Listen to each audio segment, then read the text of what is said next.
আরে সুমাইয়া,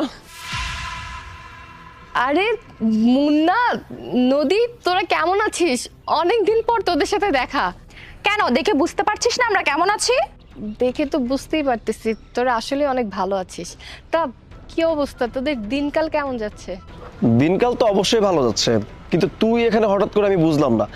আমার কি মনে হয় জানো, আমি ম্যানেজার হয়েছি, এই খবরটার কানে গেছে, তাই হয়তো কোনো রিকোয়েস্ট করতে এসেছে। হ্যাঁ বল, সমস্যা নেই, কি কি বলতে এসেছিস বল। না না, তোর আসলে আমার মনে হয় ওর খুব জব দরকার, তাই না? আমারও তাই মনে হয় রে। কি চাকরির জন্য এসেছিস? নাইলে আর কি হবে, তোর হাজবেন্ডের জব দরকার, তাই তো? সমস্যা নেই বল। মুন্না তুই আরে হইছে, আর রিকোয়েস্ট করতে হবে না, বললাম তো যদি খালি থাকে আমি রেফার করে দিব, প্রবলেম নেই।